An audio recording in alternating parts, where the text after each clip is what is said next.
This is sports reporter Courtney here from the T-Mobile Arena at the Pac-12 Championship here in Vegas, where Arizona takes on USC Trojans. A lot of fans came from both California and Arizona, so we checked in to see their opinions leading into this game. So what brought you here today going to the Pac-12 Championship game? Been going to the Pac-12 Championship game since 2003 when they started it up. So with this being hopefully the second straight Pac-12 championship, is there any motivation that you think the players are going to have going into this game to get a second? No, they've got all the motivation in the world to get first, and I think that's where they're going to be.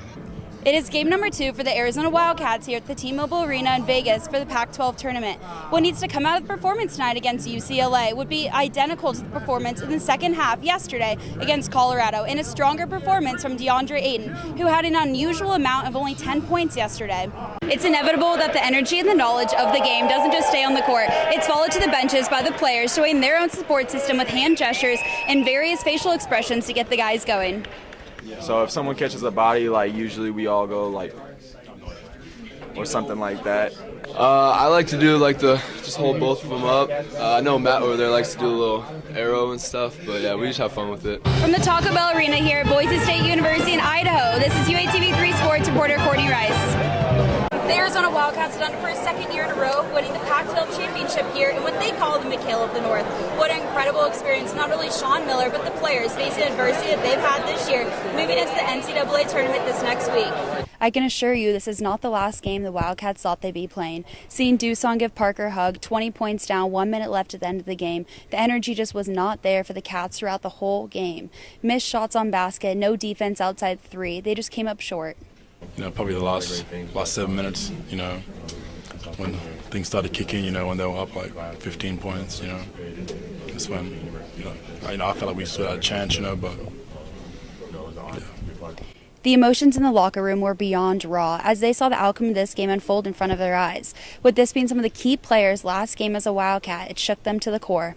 So tonight, the ultimate outcome ended up being the offense for Arizona Wildcats, and ultimately what that might have been stemmed from is the quarterback. So Brandon Dawkins started and played most of the game, but Khalil Tate came in, and that might have been because Dawkins was injured or just wasn't performing the way that Rich Rod wanted him to be. The Arizona Wildcats will be taking on UTEP this Friday. The quarterback has yet to be named, but I would not be surprised if Khalil Tate was under center. For UATV3 Sports, this is Courtney Rice. An interception by freshman linebacker Colin Schooler to get the ball back in Arizona hands to put away the win.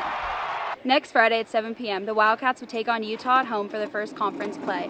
From Sun Bowl Stadium in El Paso, Texas, this is UATV Sports reporter Courtney Rice. To say this would be the most eventful day in U of A basketball history would be an understatement. Between the impromptu presser that Sean Miller had regarding the FBI wiretap phone call with the $100,000 to DeAndre Ayton that we found out about on Friday, and also finding out that Alonzo Trier is eligible to play just before 6 p.m. tonight, the Wildcats between Miller and Trier are back on the court. As Arizona takes on Cal on Saturday and leads into the Pac-12 tournament next week, they are in great hands as their head coach and one of their top scorers are back in action. For my final time here in McHale, this is UATV3 sports reporter Courtney Rice. Here at McHale, this is Courtney Rice for UATV3 Sports. This is the first time we are seeing all of the new players, red shirts, and transfers playing for the first time here in McHale. Leaping over double-stack players, taking rebounds off the backboard for a dunk, and Alonzo's dunk on Doosan were just a few of the team's highlights of the night. Doosan said this is what he thought would be the only third loss for the seniors here in McHale, which would be him and Parker Jackson Cartwright. With that being said, the Wildcats take on the USC Trojans here in McHale, another Pac-12 rival, on Saturday. Players were definitely highlighted this evening for the Wildcats as we saw hard-to-beat plays, including DeAndre Ayton's tip dunk that enhanced the 103-78 victory. And I heard Coach Miller say, DeAndre, go get that one, and I just dunked it. Before I jumped, he said, DeAndre, go get it. I'm like, okay.